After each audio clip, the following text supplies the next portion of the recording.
जा रहा, नजदीक तो शरीर है ना अपने, और यही धोखा दे रहा है। बाल्यावस्था से जवानी में पहुंच, जवानी का धोखा दे के बुढ़ापा ले, बुढ़ापा को धोखा मृत्यु में पहुंचा। सबसे धोखेबाज तो ये शरीर है।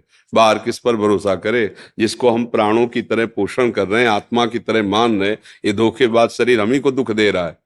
नहीं दे रहा? High blood pressure, low blood pressure, दिल की बीमारी, कैंसर की बीमारी, ये बीमारी, वो बीमारी, ये अवस्था वो अवस्था बदलती चले, कुछ पकड़ में आ रहा है क्या? तो ये धोखेबाज नहीं है क्या? पर हम इसी को अपना मैं मान रहे हैं, दूसरों को धोखेबाज मान रहे हैं, तो उत्तर ही नहीं समझ में आएगा। फिर यहां से शुरू करो, अब उत्तर समझ में आ जाएगा। अब बताओ और धोखेबाज कौन रहेगा? हमारा मन हमारा धोखेबाज, बड़ा दुष्ट, नीच, लाख समझाओ वही गंदे विषयों की तरफ भाग रहा है। हमारी बुद्धि हमसे धोखा कर रही है। हम बार बार समझा रहे हैं कि प्रिया प्रीतम से बढ़कर और कुछ नहीं है, यही जीवन का सार, एक विश्वास खाली न जाए राधा नाम। फिर भी ये दुष्ट बुद्धि संसार की तरफ ले जा रही है। हमारा शरीर धोखेबाज, हम औरों की बात क्या करें। एक सच्चिदानंद भगवान अपने कर्मों को भुगताने के लिए वही लीला कर रहा है, दूसरा कोई नहीं। हम पहले इन धोखेबाजों को पहचाने, अपनी बुद्धि को, अपने मन पर। ये देखो संसारिक भाषा नहीं, आध्यात्मिक भाषा है, इसलिए लोग इस पर टिप्पणी प्रश्न कर सकते हैं। वाकया अगर समझना चाहते हो तो असली बात समझ लो, हमारा मन ही हमें धोखेबाज जला रहा है, फंसा रहा है, और ऐसे कर्म करा रहा है।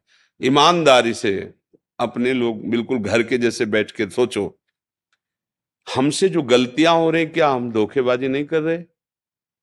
अंदर से देखो, जो सुना है, जो जाना, क्या हम उसके अनुसार चल रहे हैं?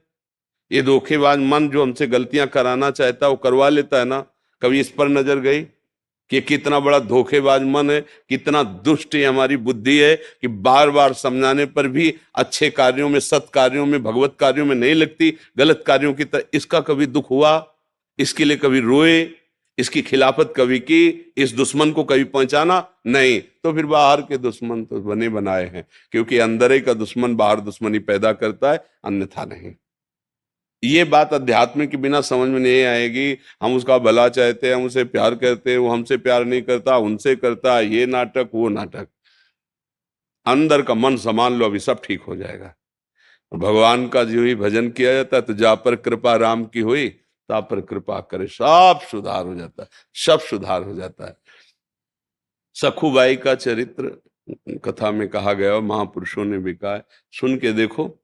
उनका पति बांध कर उनको पीटता था, सास बड़ा कुव्यवहार करती थी, पर वो ठाकुर जी के भजन में मगन रहने वाली महान महात्मा थी, गृहस्थी में होते हुए भी।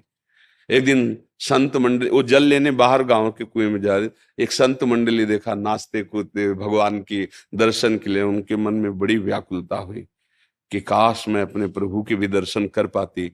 तो थोड़ा छोड़ो, चलती प्रभु के दर्शन करने। किसी ने बता दिया, फिर पकड़ के बांध के पीटी गई, बांध दिया रस्सी में कि जा ही ना पावे। बहुत उनके साथ दुर्व्यवहार होता, पर वो ऐसी भक्ता, कभी पति को कटुवचन नहीं बोला, सास को नहीं बोला। भगवान आ गए, उनका भाई सखू, तू उदास मत हो, तू जाना चाहती ना मेरे दर्शन के लिए, मेरे दर्शन कर और मेरे धाम जा। तो बोले प्रभु फिर यहाँ मैं सखू बन के बंधूंगी। ठाकुर जी सखूबाई बन के बंध गए और उनको मुक्त कर दिया।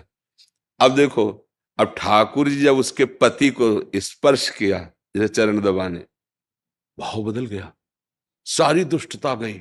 सास इतना प्यार, क्योंकि आनंद सिंधु भगवान है ना, अरे मंगल, और उनका पावन चरित्र पढ़ करके देखो, ऐसी दिव्यता आ गई।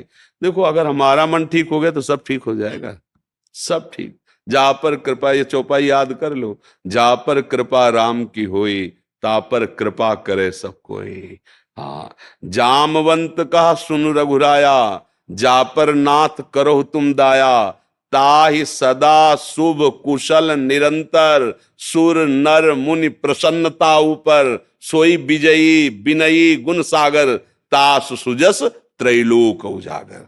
भगवान का भजन करो, दूसरों के द्वारा, हमारी भाषा में दूसरों के द्वारा जो हमें दुख मिलता है वो हमारे किसी कर्म का फल है।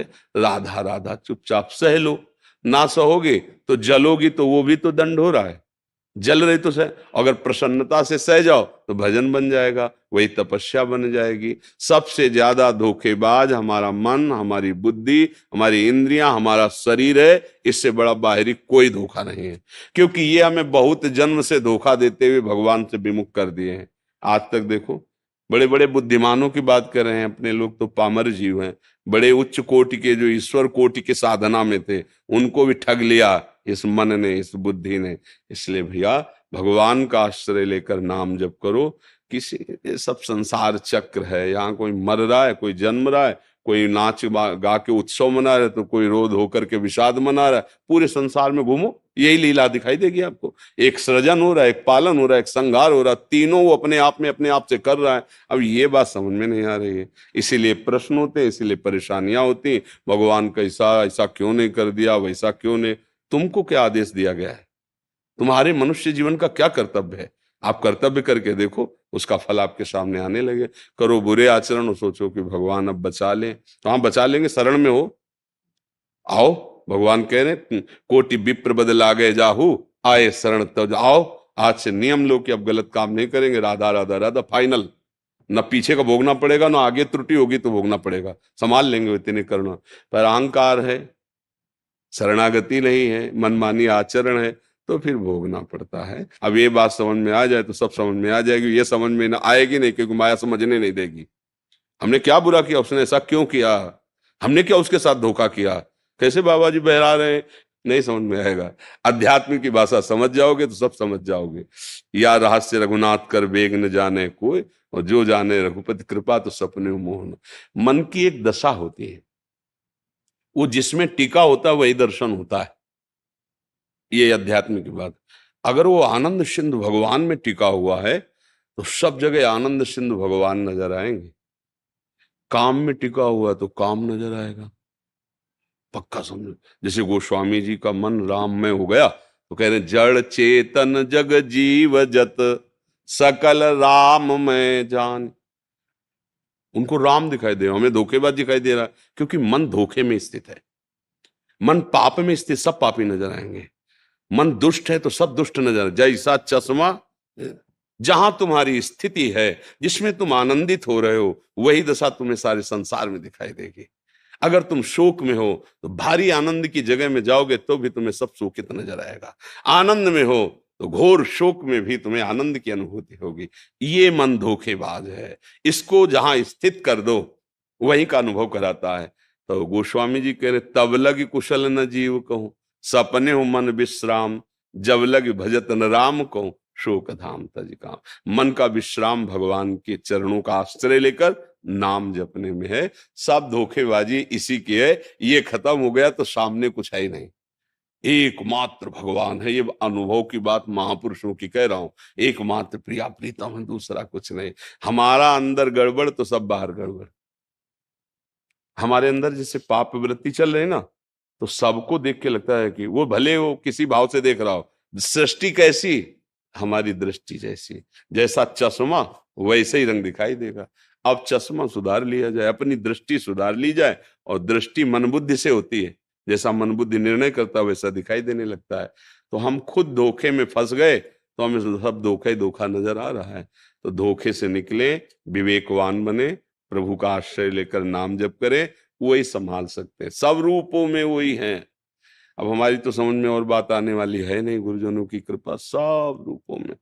जब हम ठीक से व्यवहार करेंगे तो अनुभव होने लगेगा। देखो, भले वो गाली दे रहा है तो मन क्या कहता है फिर उस समय, प्रभु आप ही हो। नाथ आप कितना भी कड़ुआ बोलो, अब भ्रम होने वाला नहीं, आप ही हो स्वामी, आप ही हो। वो जीत गया, संसार से जीत गया। नहीं तो फिर ऐसा जगत है कि फिर इससे निकल पाना बड़ा भारी दलदल है।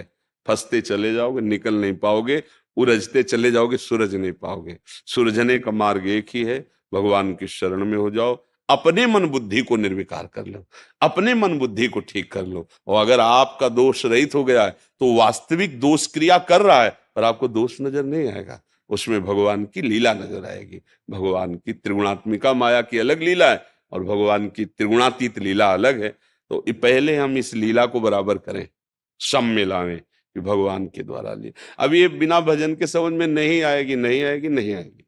और ये गीता जी में बताया गया चंचल मना कृष्णा, तो इस मन को कैसे नियंत्रित करें? अब उसी में उत्तर लिखा है, अभ्यास और वैराग्य के द्वारा। ऐसा अभ्यास करो, अभ्यास योग युक्तेन चेतसा नान्यगामिना।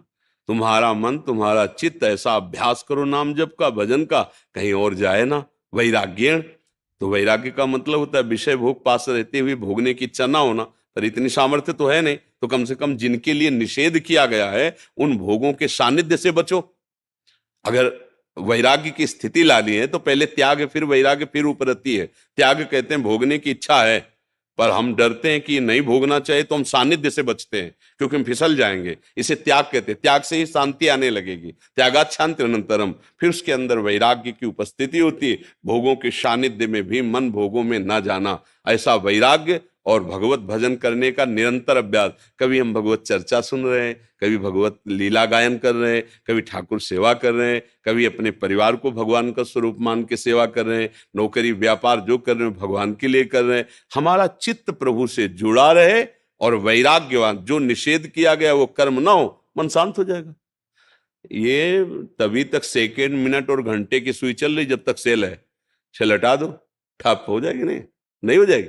तो मन का जो चंचल चलायमान होना है वो विषयों के प्रति है, विषय से वो जीवित है, उसे निर्विषय करना होगा। तो ऐसा अभ्यास करो कि मन प्रभु का चिंतन न छोड़े, और ऐसा वैराग्य करो कि जिसे कहा गया ये मत भोगो, निषेधात्मक पाप कर्म वो मत करो, धर्म रूपी विषयों का सेवन कर लो धर्म से, और वैराग्यवान भजन परायण, अभी मन शांत हो जाएगा। पर इसके करने के लिए जन्म जन्म महात्मा लोग लगे हुए हैं, ये कोई छोटा मोटा है, बहुत जन्मों का बिगड़ेल मन है तो ठीक हो जाएगा।